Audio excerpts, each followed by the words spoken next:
Hello, Trailblazer fans, Blazers Edge readers. Welcome to another edition of the Blazers Edge Videocast. I'm Sam Tung, along with Dave Deckard. We've been off for about a week or so, but back at it, Dave, with our weekly recap today, talking about really the last couple of weeks for the Trailblazers and this recent slump that they've been going through, and looking ahead to see if there's any relief for the team. But just to recap these last couple of weeks.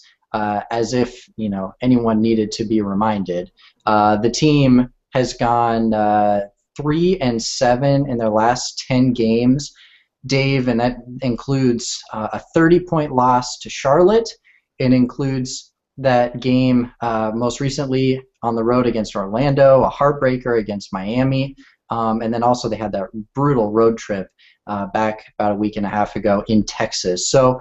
First, wanted your thoughts, Dave. We're gonna, we obviously have quite a bit to cover here, but wanted your thoughts initially on the team and really their biggest struggle that they've had so far this season.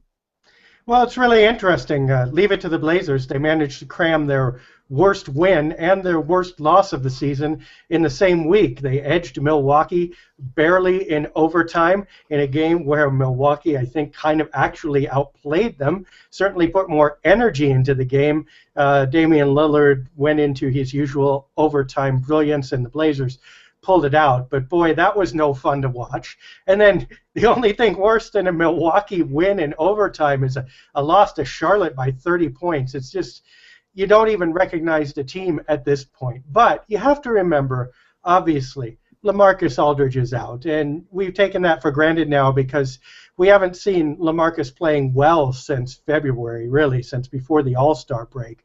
So even when he was back, he wasn't performing that great. We've become used to this low-level stress here of him not functioning, and we take it for granted. But we can't when we look at the overall record because obviously they hit a rough stretch here. They needed him badly. He wasn't there. That's the main reason that they're not doing better. But also you have to be a little bit disturbed about what is perceived as a lack of energy. I think as much as anything it might be a lack of confidence. The Blazers were getting a lot of positive feedback early in the season. Everything they were doing seemed to work. They had the magic touch. All of a sudden that stops happening. All of a sudden you got a bunch of young guys looking at each other. You've got no central hub in the offense to toss it to. The ball's going around the perimeter to little effect.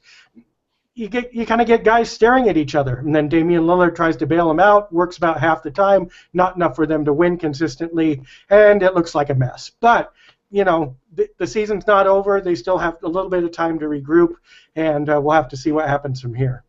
Dave, you talk a little bit about effort and confidence. I don't think those are mutually exclusive. I know you've kind of alluded to that, but really your confidence, I 100% agree that your confidence is absolutely reflected in your energy level and vice versa.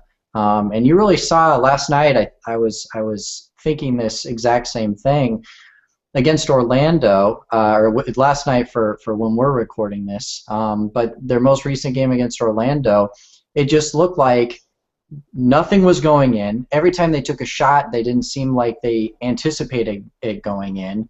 And it just seemed like by the end of the game, they were just sort of reserved to the fact that every three-pointer that they were going to shoot to potentially put them back in the game just wasn't going to go in. And it just, this is from even 2 or 3 months ago, there always seemed to be that little bit of confidence, and it's, for whatever reason, it's gone. Is it because LaMarcus Aldridge is gone? And that's a big thing too that I wanted to talk about, Dave, is having a guy like LaMarcus Aldridge who's experienced, who's learned how to deal with double teams, who's learned how to deal with a little bit of adversity during a game. Not having that guy is huge, and I think you saw that against Charlotte too. I know I'm packing a bunch of points in here, but but when you saw that game against Charlotte, it really seemed like Aldridge, having him on the floor, you sort of have one guy that you can go to when nothing else is working, and you sort of know that he's going to bail you out. I know Damian Lillard's been trying to do that. Sure. But man, that Charlotte game was like the biggest snowball of just awful things happening. You play bad defense, you don't get a shot, now all of a sudden you don't have a guy that can sort of keep you in the game and keep the confidence level going at all, and then all of a sudden your confidence is gone, your energy is gone, and you're losing by 30 on the road. So Right, I think exactly. that all these things, I point them all out, and they all seem like they're kind of separate points, but it really does seem like it's just this big snowball that's just been rolling down this hill, and it's picking up steam, and all of a sudden, you get to this point where you think, wow, they just lost by double digits again to Orlando. And it's really frustrating, but I think that it's just the reality of having things go wrong, and it's just kind of a progression that's gotten to this point. It's the flip side of winning as a team earlier, and now you're losing as a team. And we said, remember, in the early months of the season, we said, A, this is amazing what they're doing. B, they are firing on all cylinders when other teams aren't. But also, C, it became pretty apparent that they had to fire on all cylinders in order to find success. They weren't a team where you could take out a key part or have one guy not working his end of the deal, and then you just throw it to a superstar and he makes up for it. You get a little bit of that with Aldridge, but for the most part, those would be games where the Blazers struggled. The more isolated their offense got, the harder the game got for them. And now we're seeing the only parts of the offense that are functioning are the isolation moves. The game is very hard for them. The confidence is low because when you pass it to the weak side, Wesley Matthews, Nicola Batum are missing the three-point shots they used to make. Then what is Damian Lillard supposed to do? Does he keep passing it over there, or does he take it himself? And then he starts taking it himself, and then Batum is like, "What am I? Swiss cheese?" And Lillard doesn't have an answer, Batum doesn't have an answer, and it just falls apart.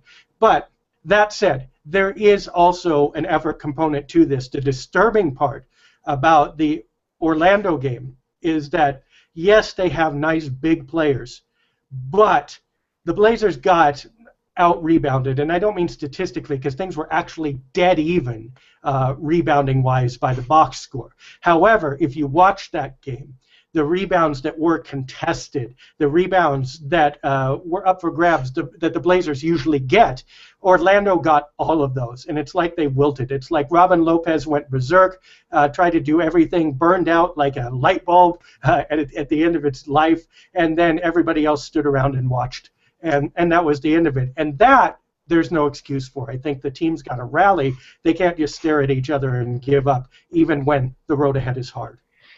I do remember a play, Dave, in that Orlando game. You remember the play where they had 4 possessions in a row, and it ended up in a 3 for the Magic, and it was just one of those moments where you just thought, they've got to get a rebound. It's just not happening. And one guy that I wanted to talk about briefly, Dave, so much emphasis obviously has been put on LaMarcus Aldridge, and for good reason, but I'm curious what your thoughts are on their other backup big that was becoming more reliable, and that's Joel Freeland. And the fact that he hasn't been in the lineup recently, I'm curious what you think, not having him in the lineup, it's obviously not near the type of impact that LaMarcus had on the team, but I'm curious what your thoughts are on, even a guy like Joel Freeland not being there, and, we've seen in recent weeks how thin the bench is. Yeah, we have to credit Freeland with what he did. He played reliable, fairly solid basketball for the Blazers early on, and obviously any big body in the lineup would help right now, if nothing else, because it takes some of your deeper bench guys and puts them back on the deeper bench. So Joel Freeland would be a benefit now. We have to be careful not to lionize what he did. I was telling someone the other day, Freeland has just hit the jackpot, because the last memories people have of him this year, almost no matter what happens in the playoffs, are going to be good memories, and they're going to remember the difference he made and how he improved over his previous year's performance, which he did, right? Absolute credit there. However, it's not like he improved into a starting player or even a huge minute backup player. He was a serviceable guy. It would be nice to have a serviceable guy right now when nobody else is. However, you can't exaggerate the effect he would have. He would be helpful, but he's not the answer. Well, Dave, the team has actually quite an interesting schedule here this week. They're on the road for 3 of the 4 games. They have games against Atlanta, and then they have a game against Chicago on the road. Then they come back home for Memphis, and then they're back on the road in Los Angeles to take on the Lakers. So, it's Atlanta has been slipping as of late. The Lakers, you never know what you're going to get. Are you going to get the Lakers that don't know what they're doing, or do you get the Lakers that score 51 points in a quarter against the Knicks? And then obviously Memphis and Chicago, 2 playoff teams. So wanted your thoughts. Not a ton of relief coming, but it does seem like, in the coming weeks with games against, Sacramento and Utah and the Lakers, it does seem like this team might be able to get back on track and try to get back into that more concrete spot as they move closer to the playoffs. Yeah, well, the lesson here is don't be the Knicks. So if the Blazers can avoid that, although the Lakers did edge the Blazers last time the two teams played, so we'll give LA that much credit, just a little bit. Okay. But you hope that that's a win. If that's a 10-point loss down there for lack of effort, I don't know what to do with this team. You have to almost give up at that point. But we'll pencil in that win in LA. Atlanta, the issue, of course, is Paul Millsap has been playing fairly well. As a team, they're not great, but they have individual pieces that could cause the Blazers problems. And right now, with the style the Blazers are playing, you wouldn't favor them against anybody. So on the road anyway. So. Atlanta, you hope for a win, cross your fingers, because Chicago's tough. Noah has been playing really well, of course, and they defend real well. Memphis is like kryptonite to the Blazers. That's even worse matchup than Houston. Hopefully the Blazers will be able to break through, but you don't anticipate that being an easy game. Over the long haul, the last 10 games are not horribly intimidating, but you got a couple of them in here where you don't want to see these teams when you're already on a losing streak. So something's got to flip for the Blazers. Otherwise, they're going to start dropping in the standings, and that's going to be nervous time. Well, on a completely separate note, Dave, if anyone out there in Blazer land is watching and you're close to Chicago, I'm actually going to be in Chicago on Friday night for the game against the Bulls. So hit me up on Twitter or something like that. I'd love to see all of you guys there and hope for a Blazer victory. It's going to be tough, but and especially on the second night of a back-to-back. One quick thing too, Dave. As we talk about this, LaMarcus Aldridge listed as questionable for the game against Atlanta. We don't know whether he's going to play or not. It depends sort of on his workout leading up to that game. But boy, it just seems like we might be overthinking this, Dave, and getting LaMarcus Aldridge back might be the thing that flips the switch back over the next 10 games of the season. You absolutely hope so. If it's pre-All-Star break, LaMarcus, definitely. Post-All-Star break, LaMarcus, we'll have to see. And that's going to do it for us on the videocast. We'll be back in a couple of days. So check us out on blazersedge.com. Continue and also continue to read all the pregame, postgame stuff that we've got over the next week, because it's a pretty important one for the team as we move closer to the playoffs. Additionally, any emails, send them to blazersub@gmail.com. We do have a couple email questions that we want to tackle this week, but continue to send those in, blazersub@gmail.com. So for Dave Deckard, I'm Sam Tung. Once again, thank you so much for joining us here on the Blazers Edge Videocast. We'll see you all soon.